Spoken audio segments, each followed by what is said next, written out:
रामायणमा रावणको भूमिका निभाउने अभियन्ता अरविन्द त्रिवेणीको निधन। एमसिसी परियोजना सम्झौता चाँडो अनुमोदन गराउन व्यवसायीहरूको आग्रह। कोरोना खोप नलगाए पनि साउदी जान पाइने नेपाली कामदारलाई राहत।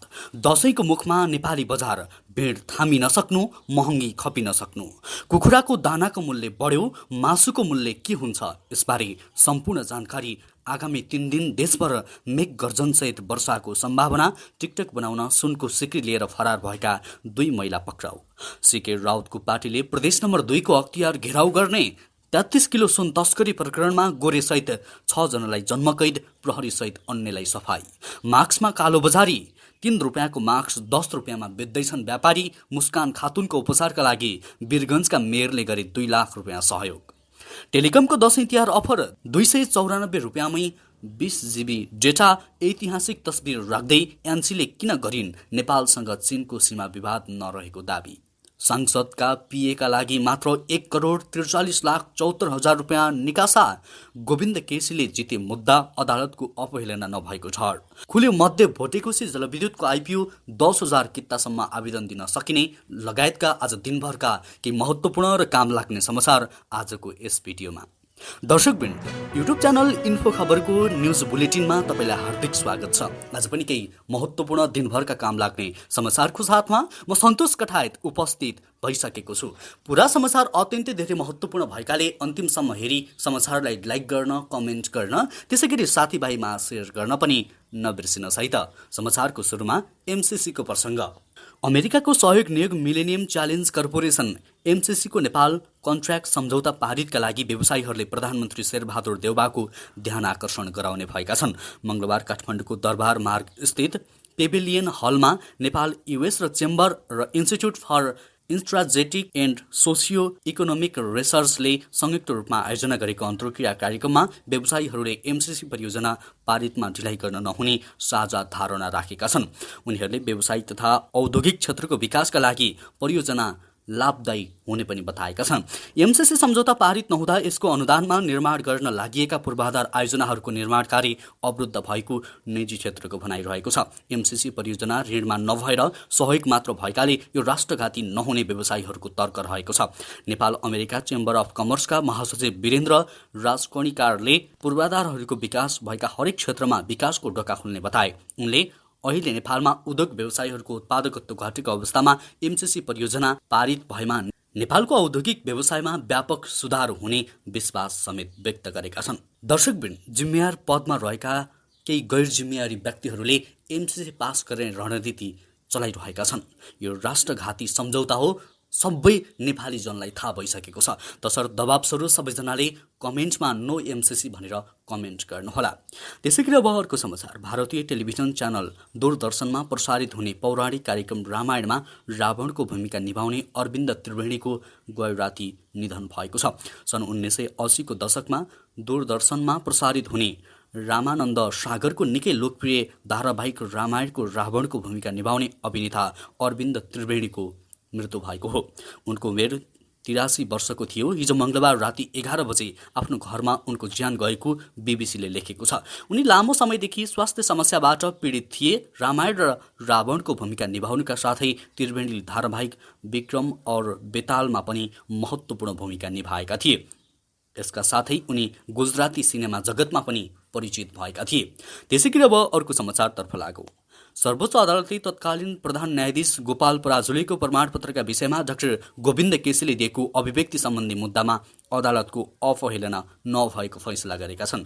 न्यायाधीश दीपक कुमार कार्की र डाक्टर आनन्द मोहन भट्टराई, हरिकृष्ण कार्की, मीरा शर्मा, प्रकाशमान सिंह राउत, ईश्वर खतिवडा र विशम्बर प्रसाद श्रेष्ठको बृहत्पूर्ण इजलासले गत माघ 23 गतेको फैसलाको आज सार्वजनिक गरेको पूर्ण पाठमा अवहेलना नभएको ठहर गरेको छ।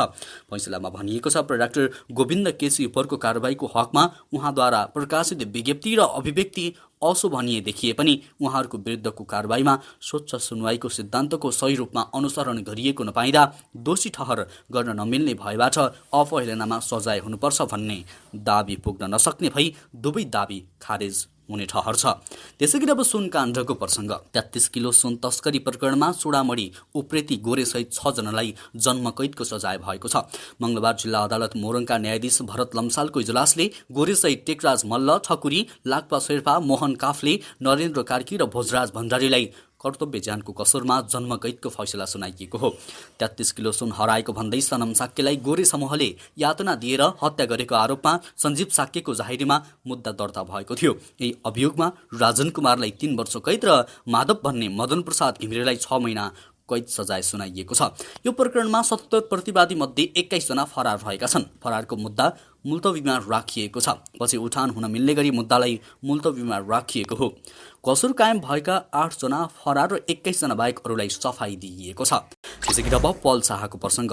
एनएमबी बैंकले अभिनेता पल शाहलाई बैंकको ब्रान्ड एम्बेसडर नियुक्त गरेको छ। शाहसँगको सहकार्यले बैंकको प्रबन्धन गर्न थप सहयोग पुग्ने विश्वास लिएको बैंकले जनाएको छ। बैंकको ब्रान्ड एम्बेसडर भएर सहकार्य गर्न पाउँदा आफूलाई खुसी लागेको र बैंकको उत्तरोत्तर प्रगतिमा आफूले उत्कृष्ट भूमिका प्रस्तुत गर्ने पनि शाहले बताएका छन्। बैंकले 181 शाखा, 137 एटिएम र 9 एक्सटेन्सन काउन्टर मार्फत बैंकिङ सेवा प्रदान गर्दै आइरहेको छ। त्यसैगरी अब नेपाल टेलिकमको प्रसङ्ग। नेपाल टेलिकमले दशैं तथा तिहारले लक्षित गर्दै डेटा भोइस प्याक तथा रिचार्ज गर्दा बोनस सहितको अफर सार्वजनिक गरेको छ। यस योजना अन्तर्गत 294 रुपियाँमा 10 दिनसम्म प्रयोग गर्न सकिने 20 GB डेटा उपलब्ध हुनेछ। त्यस्तै 3 दिनसम्म प्रयोग गर्न सकिने 6 GB डेटा 98 रुपियाँमा उपलब्ध हुनेछ। 1 दिनका लागि अनलिमिटेड प्रयोग गर्न सकिने 1 MBPS गतिको अनलिमिटेड प्याक 69 मा उपलब्ध हुने कम्पनीले जनाएको छ। यो अफर मंगलबार असोज 19 गतेदेखि कार्तिक 2 गतेसम्म उपलब्ध हुनेछ। यसैगरी महत्त्वपूर्ण तिहार र छठका अवसरमा यी अफर कार्तिक 16 गतेदेखि कार्तिक 24 गतेसम्म पुनः उपलब्ध हुने जनाइएको छ। त्यसैगरी अब मुस्कान खातुनको प्रसङ्ग। पर्साको वीरगञ्ज महानगरपालिका प्रमुख विजय कुमार सरावगीले एसिड प्रहारबाट घाइते मुस्कान खातुनको उपचारका लागि रु 2 लाख रुपियाँ सहयोग गरेका छन्। प्रमुख सरावगीले आफ्नो सेवा सुविधा लगायत पारिश्रमिकको रकमबाट स्थापना गरेको मेयर कल्याणकारी कोषबाट उक्त रकम खातुनलाई सहयोग गरेका हुन्। एसिड प्रहारबाट खातुनको घाँटी, पेट र छातीमा घाउ भएको छ। उनको तत्कालै शल्यक्रिया गर्नुपर्ने अवस्था भएको छ। खातुनको उपचारका लागि आर्थिक अभाव भएपछि नगर प्रमुख सरावगीले सहयोग गरेका हुन्। खातुनको कानको समेत शल्यक्रिया गर्नुपर्ने र त्यसका लागि आर्थिक अभाव भएकाले उनलाई सक्दो सहयोगका लागि नगर प्रमुख सरावगीले सबैमा अपिल समेत गरेका छन्। त्यसैगरी अब अर्को समाचार। मास्क उत्पादकहरू एक थान मास्क 3 रुपियाँसम्म तयार हुने बताउँदछन्। बाराको मास्क उत्पादक कम्पनी प्रोजियो केम इन्डस्ट्रीका अनुसार कम्पनीबाट किन्नेहरूलाई 3.5 रुपियाँ पर्छ। तर काठमाडौँका अधिकांश फार्मेसी र अन्य पसलहरूले धमाधम 10 रुपियाँमा प्रति गोटामा मास्क बेचिरहेका छन्। कालो बजारी तथा केही अन्य सामाजिक अपराध तथा सजाय ऐन 2032 मा 20% भन्दा बढी नाफा लिए कारबाही हुने प्रष्ट भनिएको छ। त्यसैगरी अब अर्को समाचार। सीके राउत नेतृत्वको जनमत पार्टीले बुधबार अख्तियार दुरुपयोग अनुसन्धान आयोगको बर्दिवास स्थित कार्यालय घेराउ गर्ने भएको छ। प्रदेश 2 का मुख्यमन्त्री कार्यालयमा छापा मारेपछि त्यसको कारबाही प्रक्रिया चाँडै अगाडि बढाउन दबाब दिन सो घेराउ कार्यक्रम आयोजना गरिएको जनमत पार्टीका महासचिव चन्दन सिंहले बताएका छन्। उनले भने छापा मारेर हुँदैन, त्यसको छानबिन गरी दोषीमाथि कारबाही गर्नुपर्छ। घेराउ कार्यक्रम केन्द्रीय सचिवालयबाटै आयोजना गरे पनि कार्यालयमा धनुषा महोत्तरी जिल्लाका जिल्ला कमिटिका सदस्य, नेता तथा कार्यकर्ताहरूको उपस्थित रहने उनले बताएका छन्। त्यसैगरी अब अर्को समाचार। नेपालीको महान चाड दशैं भोलिदेखि सुरु हुँदैछ। दशैं भन्ने बित्तिकै मिठो खाने, राम्रो लगाउने भन्ने बुझाइ छ। यो बेला आर्थिक स्तर अनुसार भान्सामा परिकार पाक्छन्, तर दशैंको भान्सा वर्षेनी अरू बेला भन्दा 100% महँगिँदै आएको छ। बजारमा खाद्यान्न, तरकारी, फलफुलदेखि लत्ता कपडासम्मको मूल्य अत्याधिक बढ्ने गरेको छ। दशैंमा अरू बेला भन्दा बढी पैसा खर्च हुन्छ। ऋणधन गरेर भए पनि यो पर्व मनाउने चलन छ। पूर्व गभर्नर डाक्टर चिरञ्जीवी नेपाल भन्छन्, खर्च बढी हुने हुँदा केही वस्तुको माग पनि बढी नै हुन्छ। वस्तु त त्यही हो, बजारमा आउने अनि व्यवसायीले उपभोक्तासँग बढी पैसा आएको छ भनेर भाव बढाउने गर्छन्। डाक्टर नेपालका अनुसार यो बेला बजार भाव 300 देखि 400% सम्म बढ्ने गरेको छ। तर कालो बजार तथा केही अन्य सामाजिक अपराध तथा सजाय ऐन 2032 ले 20% भन्दा बढी ऋण नहुने व्यवस्था गरेको छ। यस विरुद्ध कानुनी कारबाही भोग्नुपर्ने हुन्छ। त्यसैगरी अब आइपिओ सम्बन्धी पछिल्लो अपडेट। मध्यभोस्टेको सी जलविद्युत कम्पनीको आइपिओ आजबाट निष्कासन हुने भएको छ। कम्पनीले सर्वसाधारणका लागि लागि आजबाट 90 करोड रुपियाँ बराबरको 90 लाख किता साधारण सेयर बिक्री खुला गरेको हो। कम्पनीको कुल सेयर मध्ये 5% अर्थात् 4,50,000 किता सामूहिक लगानी कोष र 4% अथवा 3,60,000 किता सेयर कर्मचारीहरूका लागि छुट्याएको छ।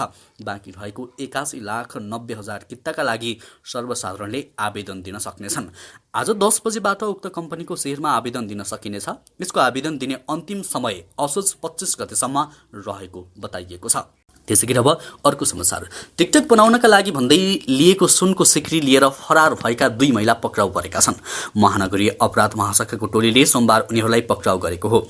पक्राउ पर्नेमा काभ्रे जिल्ला बनेपा नगरपालिका वडा नम्बर 3 घर भई हाल काठमाडौँ 32 जडीबुटीमा बस्दै आएकी 19 वर्षीय उर्मिला भन्ने युनिसा मगर र काभ्रेकै नवबुद्ध नगरपालिका 8 घर भई हाल काठमाडौँको बानेश्वर बस्दै आएकी रोशनी भन्ने सुनिता तामाङ पक्राउ परेका छन्। उनीहरूले एक पुरुषलाई बोलाएर होटलको कोठामा लगी सुनको सिक्री लिएर बेपत्ता भएका थिए। त्यसैगरी अब अर्को समाचार। कुखुरालाई खुवाउने दानाको मूल्य बढेको छ। दाना उत्पादन गर्न आवश्यक पर्ने कच्चा पदार्थ भटमासको पिनाको मूल्य अन्तर्राष्ट्रिय बजारमै बढेपछि नेपालमा पनि यसको मूल्य वृद्धि भएको हो। नेपाली उद्योगी व्यवसायीले दाना उत्पादनका लागि मुख्य कच्चा पदार्थ भटमासको पिना विशेष गरी भारत र अमेरिकाबाट आयात गर्छन्। गत वर्ष ती देशमा भटमासको उत्पादनमा ह्रास आएकाले दानाको कच्चा पदार्थको मूल्य बढेको बताइएको छ। भटमासको पिनासँगै दाना बढाउन प्रयोग गरिने अर्को मुख्य कच्चा पदार्थ मकैको मूल्य समेत बढेको छ। प्रति किलो 20 देखि 25 रुपियाँ पर्ने मकैको मूल्य बढेर अहिले 35 रुपियाँसम्म पुगेको सङ्घले बताएको छ। त्यसैगरी अब अर्को समाचार। यस वर्ष प्रतिनिधि सभा र राष्ट्रिय सभाका सदस्यहरूले दशैं भत्ता पाएनन्। संघीय संसद सचिवालयका अनुसार मंगलबार सांसदहरूको बैंक खातामा असोज महिनाको मात्र तलब भत्ता गएको छ, तर दशैं भत्ता पठाइएको छैन। गत वर्ष दशैं भत्ता दिँदा विवाद भएको र यस वर्ष मन्त्री परिषदले सांसदहरूलाई दशैं भत्ता दिने वा नदिने भनी कुनै निर्णय नगरेकाले दशैं भत्ता नदिएको संसद सचिवालयका प्रमुख लेखा अधिकृत वसन्त सिग्देलले जानकारी दिए। बैठक भत्ता र यातायात खर्च बाहेक संघीय सांसदहरूले मासिक 66,070 रुपियाँ पाउँछन्। 275 सदस्यीय प्रतिनिधि सभामा हाल 271 जना सांसद छन् भने राष्ट्रिय सभामा 59 जना छन्।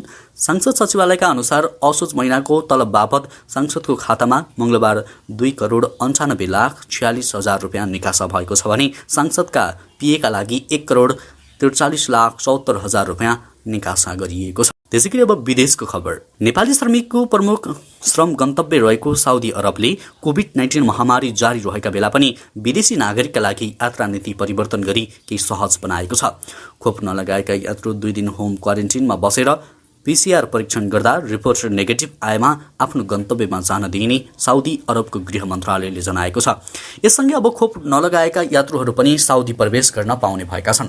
8 वर्षभन्दा कम उमेरका बच्चाहरूलाई मेडिकल टेस्टबाट छुट दिइनेछ। उनीहरूले आगमनको समयदेखि 48 घण्टासम्म होम क्वारेन्टिनमा बस्नुपर्ने मन्त्रालयले उद्धृत गर्दै साउदी प्रेस एजेन्सीले जनाएको छ।